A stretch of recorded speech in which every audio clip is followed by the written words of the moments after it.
ಬಿಹಾರ ಮೂಲದ 35 ವರ್ಷದ ಚಂದನ್ ಸಿಂಗ್ ಎನ್ನುವ ಕಾರ್ಮಿಕನ ಮೃತದೇಹವನ್ನ ಆತನ ಸಹೋದ್ಯೋಗಿಗಳೇ ದರದರನೆ ಎಳೆದುಕೊಂಡು ಹೋಗಿ ವಿವಾದವನ್ನು ಸೃಷ್ಟಿ ಮಾಡಿದ್ದಾರೆ.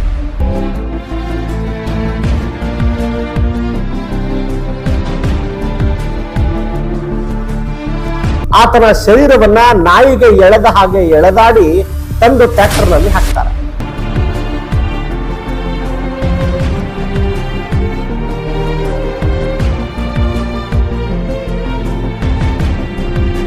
ಆತನ ಮೃತದೇಹವನ್ನ ಕಂಪನಿಯ ಆಂಬುಲೆನ್ಸ್ ಮೂಲಕ ತೆರಳಬೇಕಾದ್ರೆ ಆಂಬುಲೆನ್ಸ್ ಅನ್ನ ಅಡ್ಡಗಟ್ಟಿ ಆತನ ಶರೀರವನ್ನ ಅಕ್ಷರಶಃ ನಾಯಿ, ನರಿ, ಹಂದಿಗಳಿಗೆ ಯಾವ ರೀತಿ ಎಳೆದುಕೊಂಡು ಹೋಗ್ತಾರೋ ಈ ಮಹಾನಗರ ಪಾಲಿಕೆಯವರು ಆ ರೀತಿಯಾಗಿ ಆತನ ಶರೀರವನ್ನ ದರದರನೆ ಎಳೆದುಕೊಂಡು ಹೋಗಿರ್ತಕ್ಕಂಥ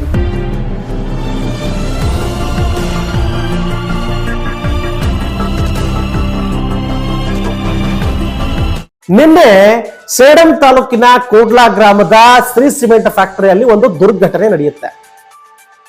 ಬಿಹಾರ ಮೂಲದ 35 ವರ್ಷದ ಚಂದನ್ ಸಿಂಗ್ ಎನ್ನುವ ಕಾರ್ಮಿಕನ ಮೃತದೇಹವನ್ನ ಆತನ ಸಹೋದ್ಯೋಗಿಗಳೇ ದರದರನೆ ಎಳೆದುಕೊಂಡು ಹೋಗಿ ವಿವಾದವನ್ನ ಸೃಷ್ಟಿ ಮಾಡಿದ್ದಾರೆ.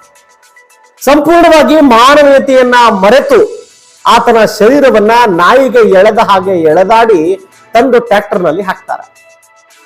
ಆತನ ಸಹೋದ್ಯೋಗಿಗಳೇ ಅನ್ನುವ ಆರೋಪ ಈ ಸಂದರ್ಭದಲ್ಲಿ ಕೇಳಿ ಬರ್ತಾ ಇದೆ. ಆತನ ಮೃತದೇಹವನ್ನ ಕಂಪನಿಯ ಆಂಬುಲೆನ್ಸ್ ಮೂಲಕ ತೆರಳಬೇಕಾದ್ರೆ ಆಂಬುಲೆನ್ಸ್ ಅನ್ನ ಅಡ್ಡಗಟ್ಟಿ ಆತನ ಶರೀರವನ್ನ ಅಕ್ಷರಶಃ ನಾಯಿ, ನರಿ, ಹಂದಿಗಳಿಗೆ ಯಾವ ರೀತಿ ಎಳೆದುಕೊಂಡು ಹೋಗ್ತಾರೋ ಈ ಮಹಾನಗರ ಪಾಲಿಕೆಯವರು ಆ ರೀತಿಯಾಗಿ ಆತನ ಶರೀರವನ್ನ ದರದರನೆ ಎಳೆದುಕೊಂಡು ಹೋಗಿರತಕ್ಕಂತ ವಿಡಿಯೋ ಸಾಮಾಜಿಕ ಜಾಲತಾಣದಲ್ಲಿ ವೈರಲ್ ಆಗ್ತಾ ಇದೆ. ಇಲ್ಲಿ ಸಂಪೂರ್ಣವಾಗಿ ಮನುಷ್ಯತ್ವ, ಮಾನವೀಯತೆ ಮರೆತು ಹೋಗಿದೆನಾ ಅಂತ ಅನಿಸ್ತಾ ಇದೆ. ಆದರೆ ಇಲ್ಲಿ ಒಟ್ಟಾರೆಯಾಗಿ ಏನು ದುರ್ಘಟನೆ ಆಗಿದೆ ಗೊತ್ತಿಲ್ಲ. ಆ ಕಾರ್ಮಿಕನ ಯಾವ ರೀತಿ ಸಾವು ಯಾಕಾಯ್ತು, ಅದರ ಸುತ್ತ ಈ ಸಂದರ್ಭದಲ್ಲಿ ಸಾಕಷ್ಟು ಅನುಮಾನದ ಹುತ್ತ ಕಾಣ್ತಾ ಇದೆ. ಜೀವ ಹೇಗ್ ಹೋಯ್ತು, ಆತನ ಶರೀರವನ್ನ ಆಂಬುಲೆನ್ಸ್ ಮೂಲಕ ಆಂಬುಲೆನ್ಸ್ ನಿಂದ ಹೊರಗಡೆ ತೆಗೆದು ದರದರನೆ ಎಳೆದುಕೊಂಡು ಹೋಗ್ತಿರ್ತಕ್ಕಂಥವ್ರು ಯಾರು, ಯಾಕೆ ಆ ರೀತಿ ಮಾಡಿದ್ರು ಅನ್ನುವ ಪ್ರಶ್ನೆ ಈಗ ಉತ್ತರ ಸಿಗಬೇಕಾಗಿದೆ.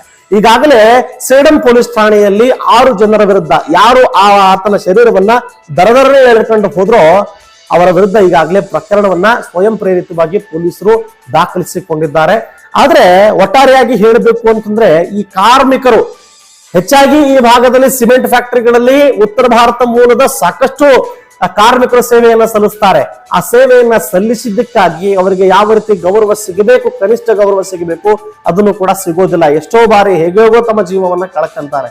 ಆದ್ರೆ ಕಂಪನಿಯ ಮೂಲಕ ಕಂಪನ್ಸೇಷನ್ ಆಗಿರ್ಬೋದು, ಗೌರವ ಆಗಿರಬಹುದು, ಕಿಂಚಿತ್ತು ಕೂಡ ನೀಡಲ್ಲ ಅನ್ನುವ ಆರೋಪ ಸದಾ ಕೇಳ್ತಾನೆ ಇರುತ್ತೆ. ಆದ್ರೆ ಈ ಚಂದನ್ ಸಿಂಗ್ 35 ವರ್ಷದ ಚಂದನ್ ಸಿಂಗ್ ಏನು ಸಾವನ್ನ ಅಪ್ಪಿದಾನೋ ಇವರ ಸಾವಿನ ಸುತ್ತ ಸಾಕಷ್ಟು ಅನುಮಾನವನ್ನ ಈ ಸಂದರ್ಭದಲ್ಲಿ ಹುಟ್ಟು ಹಾಕ್ತಾ ಇದ್ದಾರೆ. ಜೊತೆಗೆ ಏನಪ್ಪಾ ಅಂತ ಕೇಳಿದ್ರೆ ಸಾರ್ವಜನಿಕರು ಈ ಸಂದರ್ಭದಲ್ಲಿ ಸಾಕಷ್ಟು ಆಕ್ರೋಶ ವ್ಯಕ್ತಪಡಿಸಿದ್ದಾರೆ.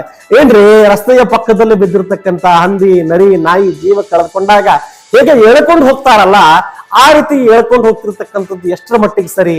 ಆತನೂ ಕೂಡ ಮನುಷ್ಯನೇ. ಒಬ್ಬ ಕಾರ್ಮಿಕನಿಗೆ ಜೀವ ಇರೋಕ್ಕಿಂತ ಮುಂಚೆನೂ ಕೂಡ ವ್ಯಾಲ್ಯೂ ಇಲ್ಲ. ಅವನನ್ನ ಕತ್ತೆ ದುಡಿಸ್ದ ಹಾಗೆ ದುಡಿಸ್ಕೊಳ್ತಾರೆ ಈ ಕಂಪನಿ ಮಾಲೀಕರು.